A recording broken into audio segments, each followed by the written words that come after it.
Artaxerxes I ascended to the Achaemenid throne in 465 BCE under circumstances steeped in violence and intrigue, setting a precarious tone for his long reign.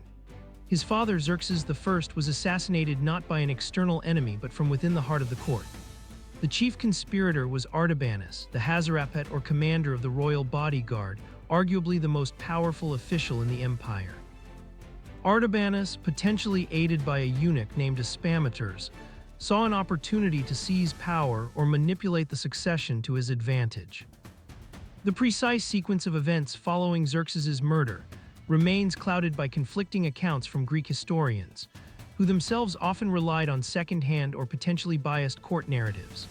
According to the tradition represented by Ctesias, Diodorus Siculus, and Justin, Artabanus cleverly framed Xerxes's eldest son and crown prince Darius for the murder.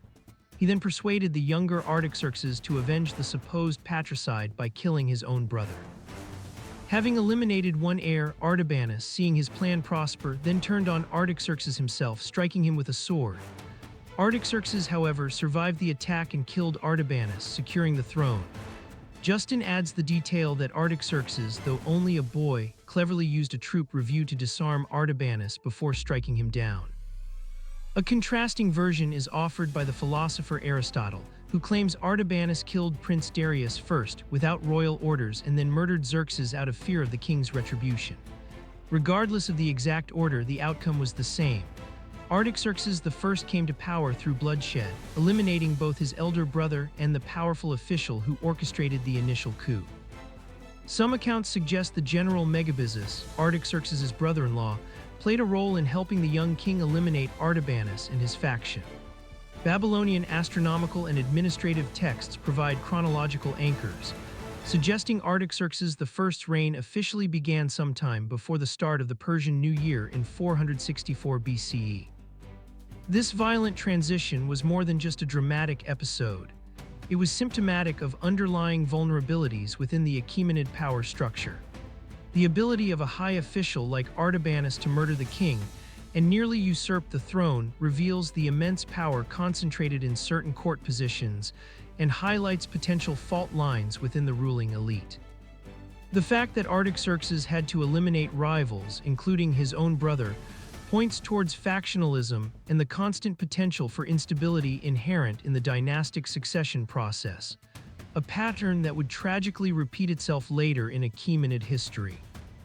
Furthermore, the discrepancies between the accounts of Ctesias, Diodorus, Justin, and Aristotle serve as a reminder of the challenges in reconstructing Persian court politics based solely on Greek sources, which were often geographically and culturally distant, potentially reliant on rumor or propaganda, and carried their own narrative agendas. One of the earliest and most formidable challenges to Artaxerxes I's newly established authority arose in Egypt. This strategically vital and wealthy province had a history of chafing under Persian rule, having staged unsuccessful revolts during the reigns of Darius I and Xerxes I. Shortly after Artaxerxes took the throne, Egypt erupted in a large-scale rebellion around 460 BCE. The revolt was spearheaded by Inaros II, a Libyan prince claiming connections to the former native Egyptian 26th dynasty. Inaros proved to be a capable leader, rallying widespread support throughout Egypt. Crucially, he sought external assistance from Athens, Persia's primary Hellenic adversary.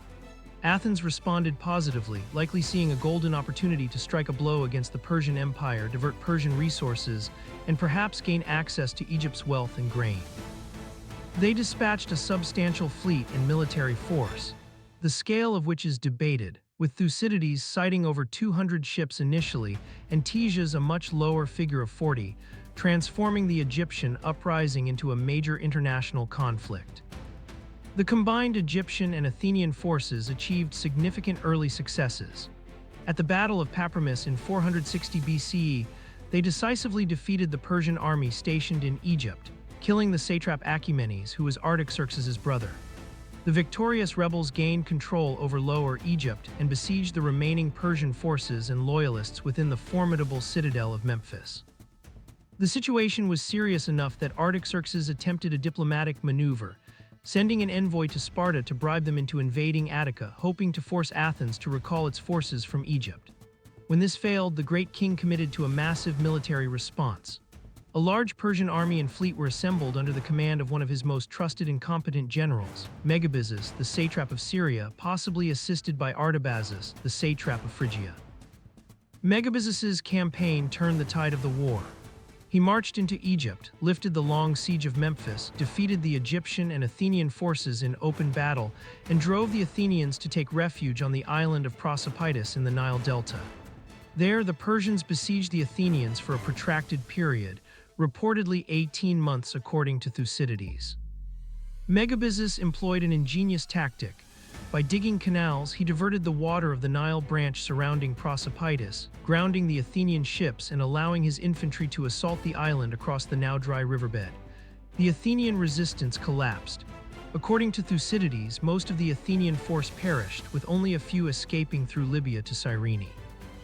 To compound the disaster, an Athenian relief squadron of 50 triremes, arriving unaware of the defeat, sailed into the Nile Delta and was ambushed and destroyed by the Persian navy. Inaros, the revolt's leader, was eventually captured by Megabyzus. Megabyzus, according to several sources, gave his word that Inaros and the captured Greek leaders would not be executed. However, this promise became a point of contention back at the Persian court. The queen mother, Amidst, Xerxes' widow and Artaxerxes' mother, harbored deep resentment over the death of her son Achaemenid at the hands of the rebels. She relentlessly pressured Artaxerxes to execute Inaros. After 5 years, Artaxerxes finally yielded. Inaros was brutally executed along with captured Greeks, in direct violation of Megabyzus's pledge. The suppression of the Egyptian revolt by 454 BCE was a major victory for Artaxerxes, securing Persian control over the crucial province for the remainder of his reign under the administration of the loyal satrap Arshama. For Athens, it was a devastating defeat, draining manpower and resources. The fallout from the Egyptian revolt soon generated another serious internal challenge for Artaxerxes: the rebellion of the very general who had secured the victory, Megabyzus. Megabyzus was not merely a successful commander. He was a figure of immense standing within the Persian elite, married to Amidst, the sister of king, and held the governorship of the strategically vital satrapy of Syria. His successful campaign in Egypt had only enhanced his prestige and power. The primary catalyst for Megabyzus's revolt was, according to Ctesias, his profound sense of dishonor over Artaxerxes' execution of Inaros. Feeling his personal pledge of safety to the captured rebel leader had been betrayed by the king under pressure from the queen mother Amidst, Megabyzus returned to his satrapy in Syria and rose in open defiance. Megabyzus commanded substantial military forces within his province, including, significantly, Greek mercenaries, an early instance of their use in internal Persian power struggles. He proved his military capability once again by defeating 2 separate royal armies sent against him, commanded by generals named Eucerus and Menesthenes.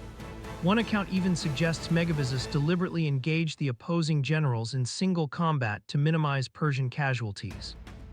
The fact that a satrap, even one as prominent as Megabyzus, could successfully defy the great king militarily, underscored the growing power and autonomy wielded by regional governors within the empire.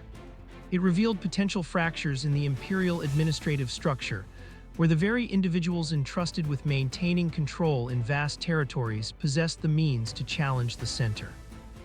Megabyzus's career exemplifies how the qualities that made satraps effective, military skill, regional authority, control over resources, could also make them formidable threats if their loyalty wavered. The delegation of power necessary for governing the sprawling empire inherently created potential rivals who could exploit moments of central weakness or perceived injustice.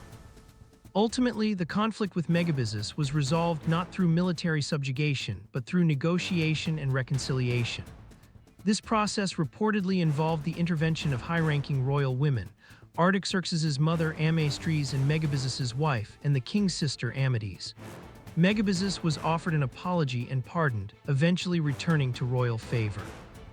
Ctesias adds further dramatic episodes to Megabyzus' later life, including another falling out with the king during a royal hunt, leading to exile near the Persian Gulf. Megabyzus committed the faux pas of killing game before the king could cast his spear. According to this account, Megabyzus cleverly engineered his return 5 years later by feigning leprosy, prompting his wife Amidst to successfully plead for his final pardon. While the embellishments in Theseus's narrative should be treated with caution, the core story of Megabyssus's revolt and reconciliation serves as a critical indicator of the era's political dynamics in maintaining the fragile balance of the empire. Following decades of intermittent warfare, the mid-5th century BCE saw a potential shift towards diplomatic resolution between the Achaemenid Empire and the Athenian-led Delian League. Both powers may have reached a point of exhaustion. Persia faced the high cost of maintaining control over rebellious provinces like Egypt, while Athens, despite its naval prowess, had suffered a major setback in Egypt and was increasingly entangled in conflicts within Greece itself, notably the First Peloponnesian War against Sparta and its allies. The final Athenian offensive action against Persian territory in this period, an attack on Cyprus around 450 BCE led by Cimon, may have served as a final catalyst for seeking a settlement. This context gives rise to the Peace of Callias, purportedly negotiated around 449 BCE. It is named after the wealthy Athenian statesman Callias, son of Hipponicus, who is said to have led the Athenian embassy. Some sources even suggest that Artaxerxes sent his successful generals from the Egyptian campaign, Artabanus and Megabyzus, as envoys to Athens. However, the very existence and nature of this peace treaty remain one of the most debated topics in greco-persian history. The primary argument against its authenticity is the silence of the most important contemporary Greek historian, Thucydides, who provides the main narrative for this period but does not explicitly mention a formal peace treaty with Persia. Herodotus, whose work concludes earlier, also makes no mention of it. Furthermore, skepticism existed even in antiquity. The 4th century BCE historian Theopompus reportedly dismissed an inscription of the treaty shown in Athens as a forgery, arguing that its Ionic script was not in use for official Athenian documents at the supposed time of the treaty. Some modern scholars view the treaty as a later Athenian fabrication, perhaps created for propaganda purposes in the 4th century BCE. Conversely, arguments supporting the treaty's existence point to references by influential 4th century BCE orators like Isocrates and Demosthenes, and more detailed accounts by later historians such as Diodorus Siculus and Plutarch. Proponents argue that Thucydides' subsequent narrative of the Peloponnesian War, particularly concerning Greek dealings with Persia in 411 BCE, implicitly presupposes some form of prior agreement. Plutarch discusses the peace, though he is uncertain about its date. Herodotus does mention an embassy led by Callias to the Persian court around the time of Artaxerxes' accession, though this is earlier than the traditional date for the peace. The argument presented in the Encyclopaedia Iranica suggests the peace was genuine, possibly first negotiated around 465 BCE under Cimon's influence, and then formally renewed by Callias around 449 BCE after Cimon's death. If a peace agreement was reached, its purported terms likely involved mutual concessions reflecting a new status quo. Persian obligations included to recognize the autonomy of the Greek cities in coastal Asia Minor, to keep the royal army a 3 days' journey distance from the Aegean coast, and to refrain from sending warships into the Aegean Sea west of designated points. Athenian obligations included to cease all military operations against Persian territory, to stay out of territories considered within the Persian sphere such as Cyprus, Libya, and crucially after the recent revolt, Egypt, and to recognize the great king's sovereignty over the interior of Asia Minor. Whether a formally inscribed treaty or a less formal understanding cemented by oaths and royal edicts, the Peace of Callias effectively marked the end of direct military conflict between Persia and Athens for nearly 4 decades. This cessation of hostilities ushered in the latter part of the Pentacontitia, the roughly 50-year period between the Persian and Peloponnesian Wars. It allowed Athens to focus on consolidating its maritime empire and its rivalry with Sparta, without the immediate threat of Persian military intervention. For Persia, it signified a strategic pivot away from costly invasions towards indirect methods of influence in the Greek world. Having abandoned direct military conquest in the Aegean, Persia now sought to protect its interests and prevent the rise of a unified Greek threat through more subtle means: diplomacy, financial intervention, and the exploitation of inter-Greek rivalries.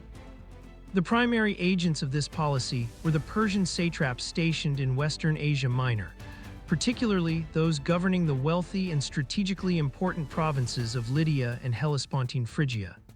These powerful officials became adept at political maneuvering within the complex Greek landscape. They cultivated relationships with various Greek city-states and political factions, offering financial backing and diplomatic support to those whose interests aligned with Persia's, or simply to those who opposed Persia's main rivals, chief among them Athens. One key tactic was the strategic use of Persian wealth. Satraps provided subsidies, essentially bribes, to Greek states or factions, enabling them to build fleets, hire mercenaries, or pursue policies beneficial to Persian interests. This funding of Athens' enemies, particularly Sparta, began under Artaxerxes and became a decisive factor in the later stages of the Peloponnesian War. Beyond direct funding, satraps engaged in intricate diplomatic games. They could act as mediators in disputes between Greek cities, subtly influencing outcomes. They maintained communication through embassies and exchanged diplomatic gifts, often luxury items showcasing Persian wealth and culture. By treating the Greek states within their sphere almost as subjects, they aimed to maintain a balance of power that prevented any single Greek state from becoming dominant enough to challenge Persian authority in Anatolia again. Persia effectively weaponized its vast resources and relatively unified political structure against the fragmented, fractious nature of the Greek world. This asymmetric approach allowed Persia to leverage Greek internal conflicts, using gold and diplomacy where armies had previously failed. The long and relatively stable reign of Artaxerxes I ended with his death in December 424 BCE. Unlike the transition that brought Artaxerxes to power, which was violent but ultimately resulted in a long reign, his death precipitated a period of rapid, chaotic succession involving multiple claimants and assassinations. The legitimate heir born to Artaxerxes and his principal wife Queen Damaspia was Xerxes II. He duly ascended the throne, but his reign proved extraordinarily brief. According to Ctesias, Xerxes II ruled for a mere 45 days before being murdered while drunk by his half-brother Sogdianus. Sogdianus, whose mother was reportedly a concubine named Alagine of Babylon, seized the throne for himself. However, Sogdianus's hold on power was equally tenuous. His reign lasted only 6 months and 15 days. He was challenged by another ambitious half-brother, Ochus, the son of Artaxerxes I, and another Babylonian concubine, Cosmartidine.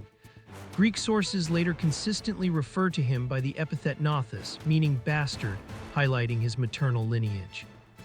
Ochus held the powerful position of satrap of Hyrcania, southeast of the Caspian Sea, providing him with a regional power base. Crucially, Ochus secured the backing of several influential figures within the empire's military and administrative hierarchy. Perhaps his most important ally was his own wife and half-sister, the formidable Prosopitis, who would remain a central figure throughout his reign. Instead of forcing a direct military confrontation with Sogdianus, Ochus, and Prosopitis opted for strategy. They arranged negotiations, and when Sogdianus arrived, presumably expecting to parley, he was seized.